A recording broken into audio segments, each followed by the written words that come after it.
ख्रिस्तामध्ये माझ्या प्रिय बंधू आणि भगिनींनो, आपला जो परमेश्वर आहे हा परमेश्वर अंतर्यामी परमेश्वर आहे.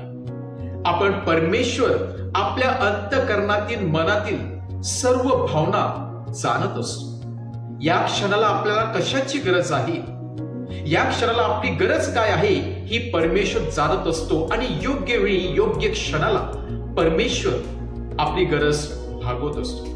आपण जुन्या करारापासून तर नव्या करारापर्यंत आपण पाहिलेलंच असेल की केवळ परमेश्वर हा वंडर मेकरच नाही, म्हणजे चमत्कार करणाराच परमेश्वर नाही, तर त्या पलीकडे जाऊन जर आपण परमेश्वरचं रूप पाहिलं तर परमेश्वर एका आई वडिलांप्रमाणे प्रेमळ आहे, जो अगदी नम्र होऊन आपल्या मनातील गरजा काय आहे हे ओळखून आपली आध्यात्मिक गरज, त्या आध्यात्मिक गरजा बरोबरच आपली शारीरिक मानसिक ही सर्व गरज भागवण्याचा प्रयत्न करत असतो. एका बाजूला परमेश्वरचं रूप म्हणजे एक चमत्कार करणारा परमेश्वर, दुसऱ्या बाजूला परमेश्वरचं रूप म्हणजे एक साधी सुधी प्रेमळ आई किंवा प्रेमळ पिता हे बायबल आपला दाखवून देत आहे. आणि त्याचीच एक झलक आजच्या शुभवर्तमानामध्ये आपण ऐकत आहोत, जिथे प्रभू येशू ख्रिस्त त्याचं वचन ऐकण्यासाठी आलेल्या अनेक लोकांची आध्यात्मिक गरज भागवत आहे. जे लोक शारीरिक व्याधीने पीडलेले होते, जे आंधळे होते त्यांना परमेश्वर दृष्टीदान देत आहे, जे लंगडे होते त्यांना चालण्याची क्षमता देत आहे, जे बहिरे होते त्यांना ऐकण्याची क्षमता देत आहे, जे मुके होते त्यांना वाचा देत आहे. आणि एका बाजूला आपण जणू काही पाहत आहे की परमेश्वर हा खरोखरच चमत्कार करणारा परमेश्वर आहे.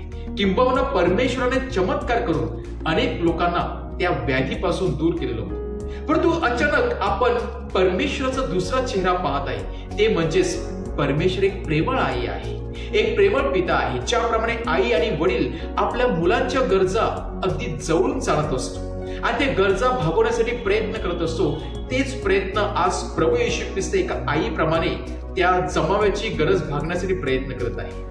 एका बाजूला ते शारीरिक व्याधीने पीडलेल्या लोकांना ते मुक्त केल्यापासून आता परमेश्वर त्यांची अजून एक भूक मिटवत आहे, ते म्हणजे त्यांना लागलेली शारीरिक भूक. ते भुकेने व्याकुळ झालेले होते, कारण त्यांनी आपल्या जोडीला काहीच आलेलं नव्हतं आणि या क्षणाला आपल्या जवळ काय होतं ते घेऊन प्रभू येशू ख्रिस्त आशीर्वाद देऊन सर्वांना भोजन देत आहे, त्यांची शारीरिक गरज भागवत आहे. म्हणजेच केवळ लोकांना तो असंच पाठवत नाही, तर त्यांची ओंजळ भरत आहे. एका बाजूला त्यांची आध्यात्मिक गरज भागवत आहे, दुसऱ्या बाजूला त्यांची शारीरिक गरज भागवत आहे व ही दोन्ही गरज भागून जणू काही परमेश्वर मनुष्याला सांगत आहे की प्रत्येक क्षणाला मी तुमच्या बरोबर असणार आहे.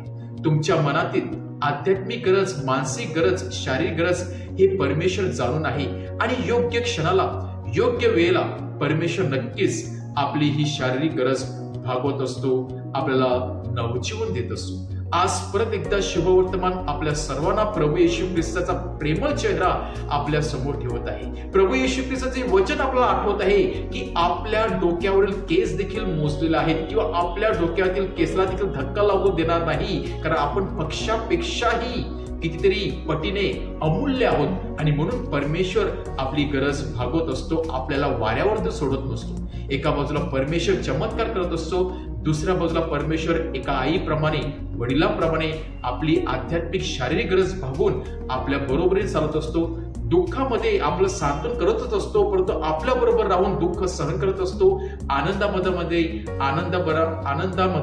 तो आपल्या बरोबर राहून आनंदामध्ये सहभागी होत असतो. अशा या परमेश्वराला आपण बिलगून राहूया, त्याच्यावरती भिस्त ठेवूया.